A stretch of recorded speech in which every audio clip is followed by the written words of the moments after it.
కాళేశ్వరం ప్రాజెక్టులో అక్రమాలు వైఫల్యాలపై మరింత లోతుగా దర్యాప్తు చేయడానికి సిబిఐకి కేసు అప్పగించాలని శాసనసభ నిర్ణయించింది. శాసనసభలో జస్టిస్ పిసి ఘోష్ కమిషన్ నివేదికపై జరిగిన చర్చకు సమాధానం ఇచ్చిన ముఖ్యమంత్రి రేవంత్ రెడ్డి ఈ నిర్ణయాన్ని ప్రకటించారు. కాళేశ్వరం ప్రాజెక్టు నిర్మాణంలో అంతర్రాష్ట్ర ప్రభుత్వాలు, కేంద్ర ప్రభుత్వ సంస్థలైన ఆర్ఈసీ, పీఎఫ్సీ భాగస్వామ్యమై ఉన్నాయని, అందుకే కేసును సిబిఐకి అప్పగించడం సముచితమని శాసనసభ భావిస్తోందని రేవంత్ రెడ్డి చెప్పారు. ఊరు పేరు అంచనాలు మార్చి దోచుకున్న వారిని శిక్షించాలని కోరుకుంటున్నట్లు ఆయన తెలిపారు. ప్రాజెక్టుల్లో అక్రమాలపై ఇప్పటి వరకు నివేదికలు ఇచ్చిన ఎన్డీఏ సర్కార్, vigilance, CAG, justice P C Ghosh commission గత ప్రభుత్వాన్ని, నాటి ప్రభుత్వ పెద్దల్ని తప్పుపట్టాయన్నారు. తమ పరిధిలో ఉన్న ఏ సంస్థ దర్యాప్తు చేసినా తమ చిత్తశుద్ధిని శంకిస్తారని, అందుకే శశభీషలకు తావు లేకుండా కేసును సిబిఐకి అప్పగిస్తున్నట్లు ప్రకటించారు.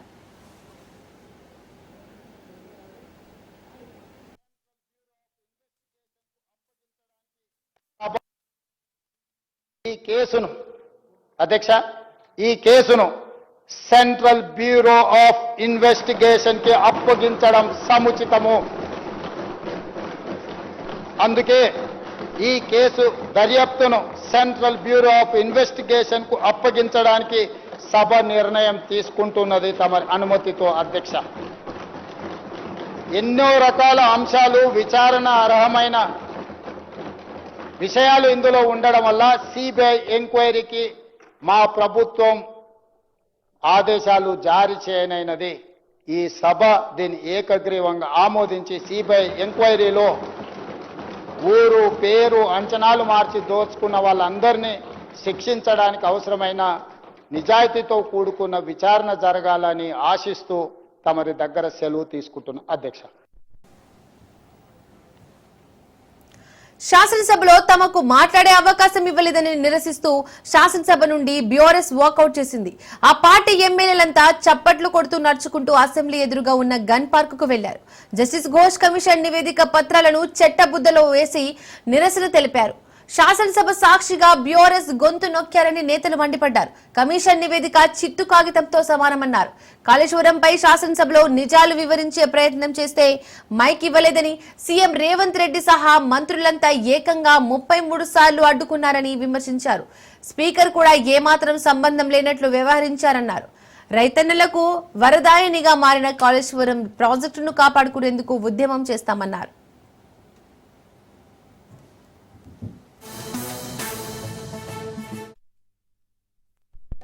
కమిషన్ రిపోర్టు ఒక ట్రాష్ రిపోర్టు.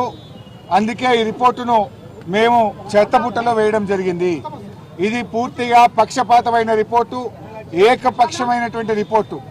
అసెంబ్లీలో సాక్ష్యాధారాలతో సహా ఘోష్ కమిషన్ ఏకపక్షంగా ఏ రకంగా రిపోర్ట్ ఇచ్చింది, ఎన్డీఎస్ఏ రిపోర్టు ఏ రకంగా డబుల్ స్టాండర్డ్స్తో, ఎన్డీఏ రిపోర్టుగా ఎన్డీఎస్ఏ రిపోర్టు ఎలా ఉంది, సాక్ష్యాలతో సహా మేము వివరించడం జరిగింది. దాన్ని తట్టుకోలేక మొత్తం ముఖ్యమంత్రి గారితో సహా 8 మంది మంత్రులు 33 సార్లు మా ప్రసంగాన్ని అడ్డుకునే ప్రయత్నం చేశారు. పచ్చి అబద్ధాలు. ఇలా సభలో మేము మైక్ కావాలని దాదాపు గంటన్నర సేపు స్పీకర్ గారిని, ఎల్ఏ మినిస్టర్ గారిని మేము ప్రాధేయపడ్డా కూడా మైక్ ఇవ్వలేదు. ఇవాళ మీరు ఏంది ఆదివారం రోజు అసెంబ్లీ పెట్టి ఎక్కడ ఈ రిపోర్టు కోర్టులో కొట్టుడు పోతుందో అని హడావిడిగా పెట్టి బురద జల్లే కార్యక్రమానికి ఇలా ప్రభుత్వం దిగింది. నిజంగా చర్చ మీద మీకు నిజాయితీ ఉంటే ఎందుకు మాకు మైక్ ఇవ్వలేదు? మైక్ ఇస్తే మీకు వచ్చిన ఇబ్బంది ఏందని నేను అడుగుతా ఉన్నా. బట్టి విక్రమార్క గారు ఇందాక లాస్ట్లో మాట్లాడుతూ అంటున్నాడు 10 సంవత్సరాల బీఆర్ఎస్ హయాంలో 1 ఎకరానికి నీళ్ళు ఇవ్వలేదట. నేను ఛాలెంజింగ్ బట్టి విక్రమార్క గారు, మీరు ఒకవేళ మా ఛాలెంజ్ను స్వీకరిస్తే నేను శాసన సభ్యత్వానికి రాజీనామా చేసి మళ్ళీ పోటీ కూడా చేయను. మీరు ఉప ముఖ్యమంత్రి పదవికి రాజీనామా చేస్తారా అని నేను ఛాలెంజ్ విసిస్తా ఉన్నా. దాదాపు 60 సంవత్సరాల తెలంగాణ పోరాటానికి అర్థవంతమైన ముగింపు తెలంగాణ రాష్ట్ర ఏర్పాటు రూపంలో, కలిసి వచ్చే కాలానికి నడిసొచ్చే కొడుకొస్తాడన్నట్టు కేసీఆర్ గారి రూపంలో తెలంగాణ ప్రజలకు దొరికిన ఆ అవకాశాన్ని జారవిడ్చుకోవద్దని, పూర్తి స్థాయిలో సద్వినియోగం చేసుకోవాలని చెప్పి 10 ఏళ్ల పాటు నీళ్లు ప్రతి నీటి బొట్టును వడిసిపట్టి గోదావరిలో కృష్ణలో మన బీళ్లకు మళ్లించాలనే బృహత్ సంకల్పంతో పెద్దలు కేసీఆర్ గారు, అదేవిధంగా ఇరిగేషన్ శాఖ మంత్రిగా హరీష్ రావు గారు అహరహం పనిచేసి ప్రపంచంలోనే అతిపెద్దదైన లిఫ్ట్ ఇరిగేషన్ ప్రాజెక్టు కాళేశ్వరాన్ని నిర్మాణం చేసిన విషయం మీకు తెలుసు. ఇవాళ కాళేశ్వరాన్ని బదనాం చేస్తే కేసీఆర్ గారిని, బీఆర్ఎస్ను బదనాం చేయాలనే ఒక ఆలోచన, ఒక కుత్సితమైన కుట్ర తప్ప ఆ రిపోర్ట్లో ఏది కూడా లేదు. వాస్తవానికి ప్రజల ముందు అన్నీ కూడా ఉన్నాయి. 50 ఏళ్లలో కాంగ్రెస్ ఏం చేసింది సాగునీటి రంగంలో, 10 ఏళ్లలో టీఆర్ఎస్ ఏం చేసింది రైతుల అనుభవంలో ఉంది, ప్రజల అనుభవంలో ఉంది అనే విషయాలు కూడా పెద్దలు హరీష్ రావు గారు చాలా వివరంగా చెప్పారు. నేను దాని జోలికి పోను. కానీ ఒకటి మాత్రం పక్కా, ఈరోజు ఇక్కడ ఈ కాంగ్రెస్ ప్రభుత్వం ఏ రిపోర్ట్ అయితే పెట్టిందో అది ఘోష్ రిపోర్ట్ కాదు, ట్రాష్ రిపోర్ట్. అట్లాగే మరి మేము అందుకే ఈరోజు చెత్తబుట్టలో వేయడానికి తప్ప ఆ రిపోర్ట్ దేనికి పనికిరాదన్న ఉద్దేశంతో, ఎందుకంటే కనీసం మా వాదన వినకుండా, కనీసం క్రాస్ ఎగ్జామినేషన్ చేయకుండా, కమిషన్ ఆఫ్ ఎంక్వైరీస్ యాక్ట్ ఏదైతే ఉందో దానికి తూట్లు పొడుస్తూ, దాని చట్టాన్ని ఉల్లంఘిస్తూ ఈ కమిషన్ ఏదైతే నివేదిక ఇచ్చిందో ఆల్రెడీ మేము న్యాయ పోరాటం చేస్తున్నాము. ఆ పోరాటం కొనసాగుతుంది. రాజకీయంగా ఏం చేయాలి అనేది పార్టీ పరంగా కూర్చొని, ఎందుకంటే ఇది ఒక కుట్ర, కేసీఆర్ గారిని బదనాం చేసే కుట్ర, తెలంగాణను దేశవ్యాప్తంగా బదనాం చేసే కుట్ర తప్ప ఇందులో ఏమి కూడా లేదు. నిజం ఎప్పటికైనా నిలకడ మీద తేలుతుంది.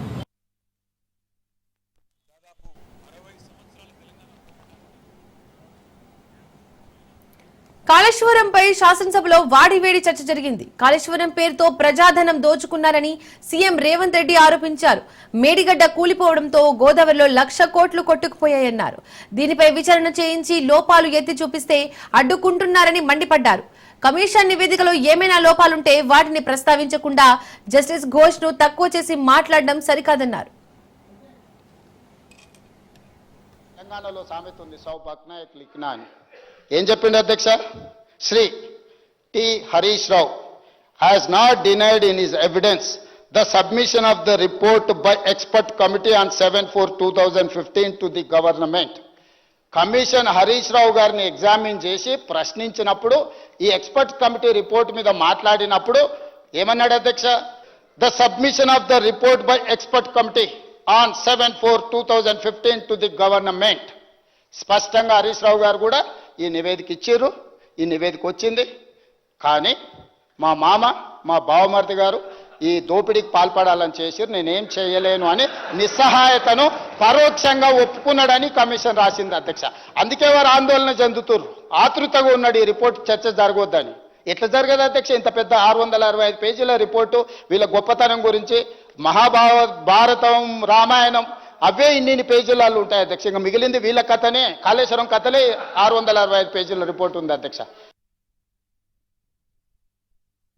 అని హరీష్ రావు గారు ఎండార్ చేసిన. స్పష్టంగా 24/10/2014 నాడే నీట్ అందుబాటులో ఉంది, మీకు అనుమతులు ఇవ్వడం జరిగింది, మీ ప్రాజెక్టును నిర్మించుకోండి అని ఉమాభారతి గారు లేఖ రాస్తే, వీళ్ళ ఉద్దేశము, వీళ్ళ ఆలోచన, వీళ్ళ తప్పుడు విధానాలు, దోపిడీ చేయాలన్న దురాశ, మళ్ళీ ఎగ్జామిన్ చేయండి అని చెప్పి వీళ్ళు తిరిగి లేఖ రాసి అక్కడ పోయి కూర్చొని నీళ్లు ఉన్నాయా లేవా అని దాన్ని మళ్ళీ ఒకసారి ఎగ్జామిన్ చేయండి అని, ఒక్కసారి మీకు అనుమతి వచ్చి, ఒక్కసారి మీరు ఎమ్మెల్యేగా గెలిచి సభలోకి వచ్చిన తర్వాత సర్టిఫికేట్ తీసుకొని ఇక్కడ ఓట్ చేసినాక మళ్ళీ పోయి ప్రజలు నేను ఎమ్మెల్యే అయినా కాలేదా అని ఎవరైనా అడుగుతామా అధ్యక్ష?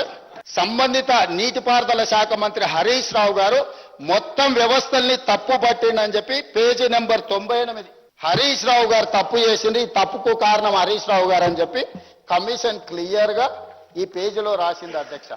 PC Ghosh supreme court judge, Lokpal పనిచేసిన అతను స్పష్టంగా 665 పేజీల రిపోర్ట్లో హరీష్ రావు గారిని పిన్ పాయింట్ చేసి ఇచ్చిన రిపోర్ట్లో వాస్తవాలను బయటపెట్టింది. కాబట్టి ఈ రోజు వారి అక్కసు, వారు విషం చెబుతున్నారు అధ్యక్ష. ఈ రోజు స్పష్టంగా ఇన్ని ఆధారాలు, ఈ ఆధారాల ప్రాతిపదికన పిసి ఘోష్ గారు ఈ నివేదిక ఇచ్చిన పేజీ నెంబర్ 98 నేను ఇప్పుడు మీకు రీడౌట్ చేసి వినిపించిన అధ్యక్ష. మీరు నీతి పరులు, నిజాయితీ పరులు, సత్యహరిచంద్రునితోని సహా జీవనం చేసిన వాళ్ళు, వారి కుటుంబంలో సభ్యులు, మిమ్మల్ని అప్రిషియేట్ చేయడానికి ఏ విచారణ కావాలా మీకు? ఈడీ కావాలన్నా, ఇన్కమ్ ట్యాక్స్ కావాలన్నా, సిబిఐ కావాలన్నా, లేకపోతే సిట్ కావాలన్నా, ఏసీబీ కావాలన్నా, సిబిసిఐడి కావాలన్నా, ఏ విచారణ కావాలనో చెప్పండి అని అంటే అది చెప్పకుండా మళ్ళీ తప్పుదో పట్టించే మాటలు మాట్లాడుతున్నారు అధ్యక్ష. దయచేసి వారు తప్పుడు సమాచారాన్ని రికార్డుల నుంచి తొలగించాల్సిందిగా నేను కోరుకుంటున్నా అధ్యక్ష. తెలంగాణ అసెంబ్లీ సమావేశాల్లో సీఎం రేవంత్ రెడ్డికి మాజీ మంత్రి హరీష్ రావు స్ట్రాంగ్ కౌంటర్ ఇచ్చారు.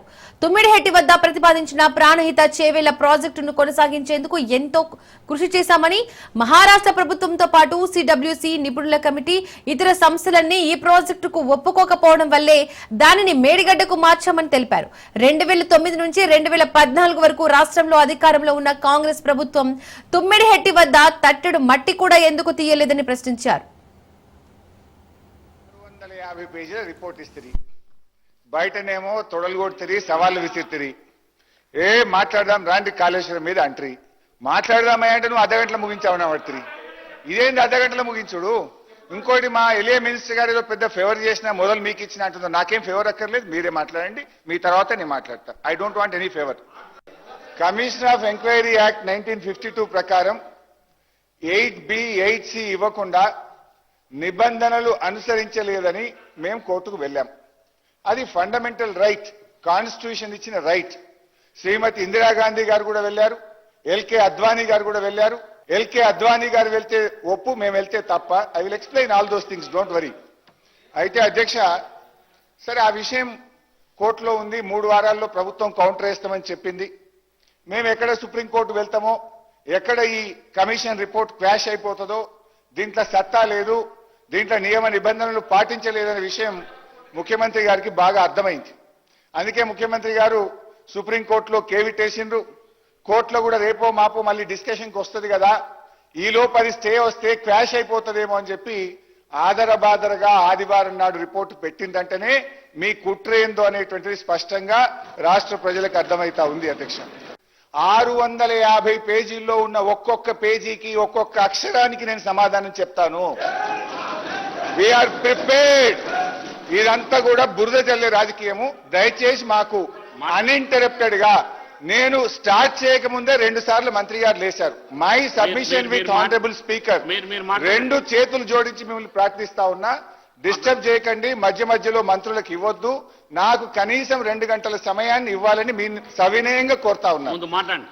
ఒక విషయం అయితే అర్థమైంది అధ్యక్ష, ఈ ప్రభుత్వం ఇంత ఆదరబాదరగా ఆదివారం నాడు అసెంబ్లీ పెట్టి కాళేశ్వరం రిపోర్ట్ను సభలో పెట్టడం అంటేనే వీళ్ళ బురద రాజకీయం అర్థమైతా ఉంది అధ్యక్ష. ఎందుకంటే అధ్యక్ష, ఎందుకు పోయినా చెప్తాను, అన్ని చెప్తా, don't worry, I will answer each and every question. Be patient అధ్యక్ష. ఇప్పుడు విషయాలు వెరీ క్లియర్. ఇదంతా పొలిటికల్ గా మీరు చేస్తున్న కథ. అసెంబ్లీ ఎన్నికల ముందు ప్రిలిమినరీ రిపోర్టు, పార్లమెంట్ ఎన్నికల ముందు మధ్యంతర నివేదిక, మా సిల్వర్ జూబ్లీ జరుపుకుంటే ఫైనల్ రిపోర్టు, ఇప్పుడు పంచాయతీ ఎన్నికలు రేపో మాపో నోటిఫికేషన్ వస్తుంది కనుక ఇప్పుడు Ghosh report. It's all political drama అధ్యక్ష. వీళ్ళు ప్రభుత్వం నడుపుతున్నారా, సర్కస్ కంపెనీ నడుపుతున్నారా నాకైతే తెలియదు. This is all political.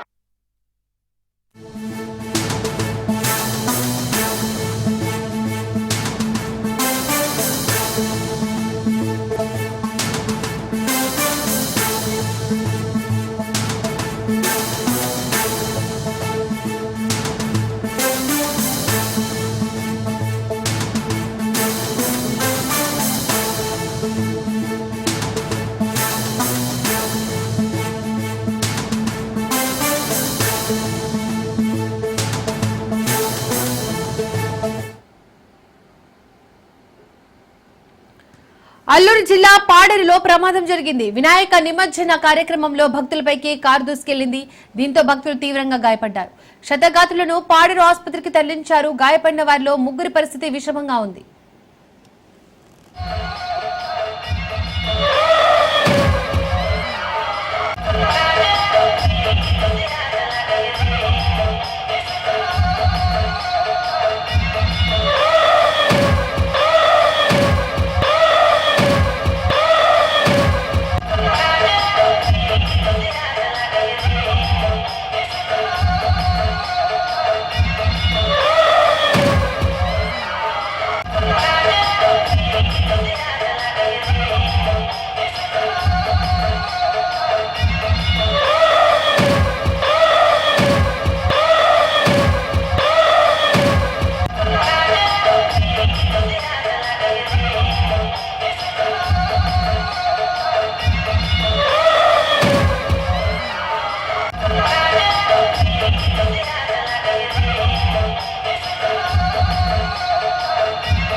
Guntur జిల్లా పాడేరులో ప్రమాదం జరిగింది. వినాయక నిమజ్జన కార్యక్రమంలో భక్తులపైకి కారు దూసుకెళ్లింది. దీంతో భక్తులు తీవ్రంగా గాయపడ్డారు. క్షతగాత్రులను పాడేరు ఆసుపత్రికి తరలించారు. గాయపడిన వారిలో ముగ్గురి పరిస్థితి విషమంగా ఉంది. ఈ ఘటనకు సంబంధించి మరిన్ని డీటెయిల్స్ మా ప్రతినిధి సూర్యప్రకాష్ అందిస్తారు. సూర్యప్రకాష్, వినాయక నిమజ్జనంలో అయితే ఈ యొక్క కార్యక్రమం ఏదైతే ఉందో ఆ కార్యక్రమంలో తీవ్ర విషాదం అయితే చోటు చేసుకుంది. అల్లూరు సీతారామరాజు జిల్లా ఈ యొక్క పాడేరు ప్రాంతంలో ఏదైతే ఉంటుందో అక్కడ నిన్న వాళ్ళ యొక్క సాంస్కృతిక కార్యకలాపాలకు సంబంధించి వాళ్ళ యొక్క డాన్సెస్ చేసుకుంటూ రోడ్డు పైన వెళ్తున్న సమయంలో బొలెరో కార్ అనేది ఒకసారిగా వాళ్ళ మధ్యలోకి తీసుకొచ్చి దాదాపు 5గురు మీదుగా అయితే అది వెళ్ళడం అయితే జరిగింది. దాంట్లో ముగ్గురు పరిస్థితి తీవ్రంగా విషమంగా ఉండడంతో వారు దాదాపు మరణించే స్థితిలో కూడా ఉండే విధంగా తలకి అలానే గుండెకి కూడా గాయాలు కావడంతో ముగ్గురు పరిస్థితి తీవ్రంగా విషాదంగా అయితే ఉండడం కనిపిస్తుంది. మరో ఇద్దరు పరిస్థితి మామూలుగానే ప్రస్తుతం మామూలుగానే ఉన్నారు. రేపు దేంటైతే వాళ్ళు డిశ్చార్జ్ అయ్యే పరిస్థితి కూడా ఉందనే విషయాన్ని కూడా స్థానికంగా ఉండే వాళ్ళు అయితే తెలియజేస్తున్నారు. ప్రస్తుతం దీనికి సంబంధించి పాడేరు పోలీస్ స్టేషన్ లో అయితే కేసు నమోదు చేసి వాళ్ళ దర్యాప్తు కూడా చేస్తున్నారు. ప్రస్తుతం ఇప్పటికీ కూడా కారు అయితే ఇప్పటికీ కూడా కనిపించకపోవడం, అది ఎక్కడికి వెళ్ళిందనే విషయాన్ని కూడా వాళ్ళు పరిశీలించడం జరుగుతుంది. కారు ఆ యాక్సిడెంట్ చేసిన తర్వాత కూడా ఆ వ్యక్తులు అక్కడ కారుని నిలిపివేయకుండా వెంటనే అక్కడ నుండి అయితే వెళ్ళిపోయిన పరిస్థితి కనిపిస్తుంది. అసలు వాళ్ళు ఏమైనా ఇది కోరిండి చేశారా లేదా అనే విషయంలో కూడా చాలా మంది అయితే దీనిపైన అయితే దర్యాప్తు చేయాలనే విషయాన్ని కూడా స్థానికంగా ఉన్న ప్రజలంతా కోరుకోవడం జరుగుతుంది. మరీ ముఖ్యంగా వినాయక నిమజ్జన కార్యక్రమంలో దాదాపు కొన్ని చోట్ల ఇటువంటి ఘటనలు జరగడం, నిన్న ఒక్కరోజు జరిగిన ఘటనలోనే దాదాపు ఆంధ్రప్రదేశ్ లోనైతే ఇక్కడ పాడేరుతో పాటు మరికొన్ని ప్రాంతాల్లో జరగడంతో ఈ యొక్క విషాదం పైన అయితే మాజీ సీఎం జగన్మోహన్ రెడ్డి కూడా దిగ్భ్రాంతి వ్యక్తం చేసిన పరిస్థితి కనిపిస్తుంది. ఇటువంటి వీటిపైన అయితే పోలీసులు అయితే ఎప్పటికైనా తగు కట్టుదిట్టమైన చర్యలు తీసుకొని నిమజ్జన సమయంలో అయితే రోడ్డు క్లియరెన్స్ ని అలానే గ్రీన్ ఛానల్ కల్పించాలని కూడా భక్తులు అయితే కోరుకోవడం అయితే జరుగుతుంది. Deepika. Right Suryaprakash, thank you.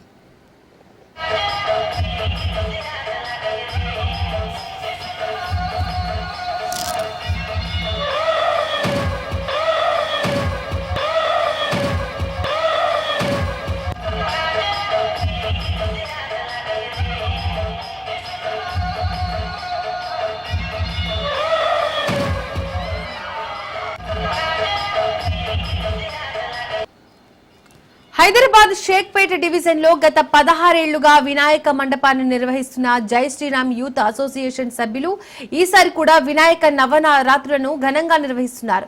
మొత్తం 11 రోజుల పాటు వివిధ ఆధ్యాత్మిక సాంస్కృతిక కార్యక్రమాలు నిర్వహించనున్నట్లు మండప నిర్వాహకులు తెలిపారు. ఈ క్రమంలో ఈ రోజు భక్తులకు అన్న ప్రసాదం వితరణ కార్యక్రమం జరిగింది. ప్రత్యేకంగా ఎంపీ అనిల్ కుమార్ మండపాన్ని సందర్శించి గణనాథుడి ఆశీర్వాదాలు పొందారు.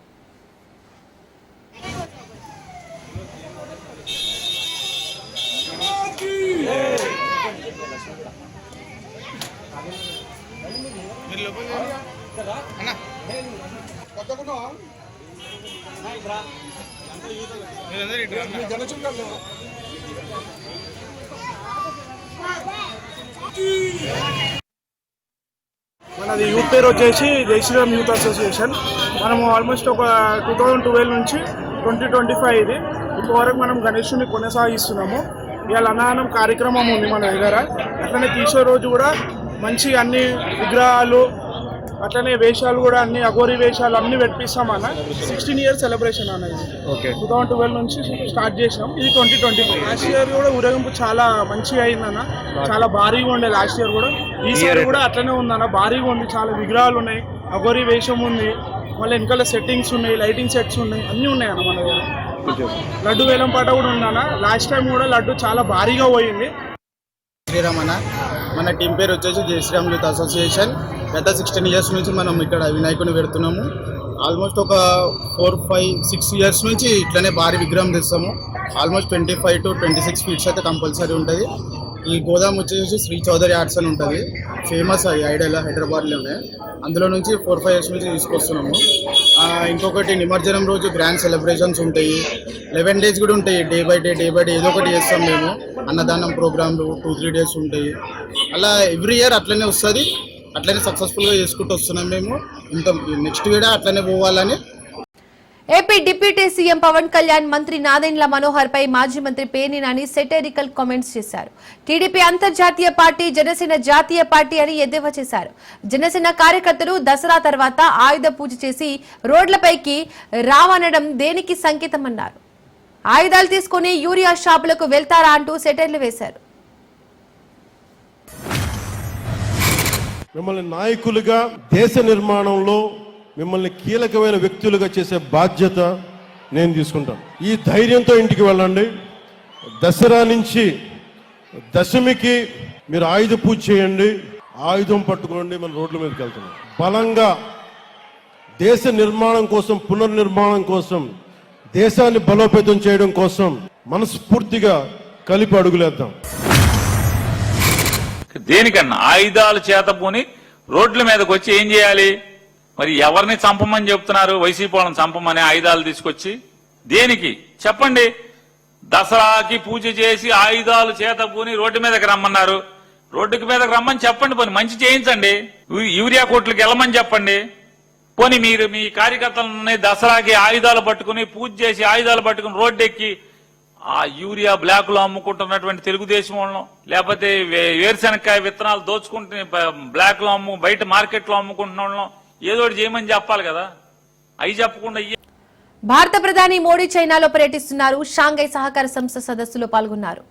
చైనా అధ్యక్షుడు జిన్పింగ్ తో ద్వైపాక్షిక సమావేశం నిర్వహించారు. భారత్ చైనా స్నేహితులుగా ఉండడమే రెండు దేశాలకు మంచిదని జిన్పింగ్ అన్నారు. ప్రపంచంలో అత్యధిక జనాభా కలిగిన రెండు దేశాలు ఒకరికొకరు విజయానికి సహకరించుకునే భాగస్వాములుగా ఉండాలని అన్నారు. దీనికి ప్రతిస్పందించిన ప్రధాని మోడీ కీలక వ్యాఖ్యలు చేశారు. భారత్ చైనా సంబంధాలను పరస్పర విశ్వాసం, గౌరవం ఆధారంగా ముందుకు తీసుకెళ్లాలని స్పష్టం చేశారు.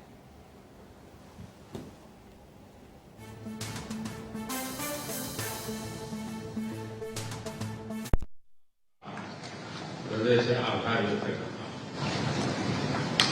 पिछले वर्ष कयान में हमारी बहुत ही सार्थक चर्चा हुई थी।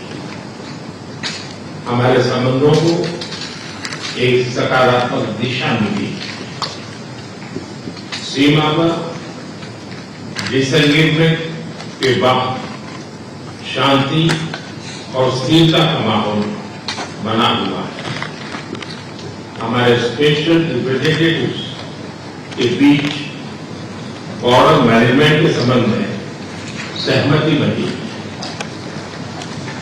कैलाश मानसरोवर यात्रा फिर से शुरू की।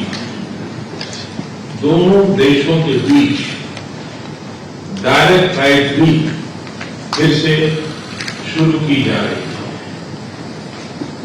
हमारे सहयोग से दोनों देशों के 2.8 बिलियन लोगों के हित जुड़े हुए हैं। इससे पूरी मानवता के कल्याण का मार्ग भी प्रशस्त होगा। परस्पर विश्वास, सम्मान और संवेदनशीलता के आधार पर हम अपने संबंधों को आगे बढ़ाने के लिए प्रतिबद्ध है। एथेंस चीन पर एचसीओ की सफल अध्यक्षता के लिए मैं आपको बहुत बहुत बधाई देता हूं। एक बार फिर चीन यात्रा के निमंत्रण के लिए और आज की हमारी बैठक के लिए आपका हार्दिक धन्यवाद। आपका हृदय से आभार व्यक्त करता हूं। पिछले वर्ष कयान में हमारी बहुत ही सार्थक चर्चा हुई।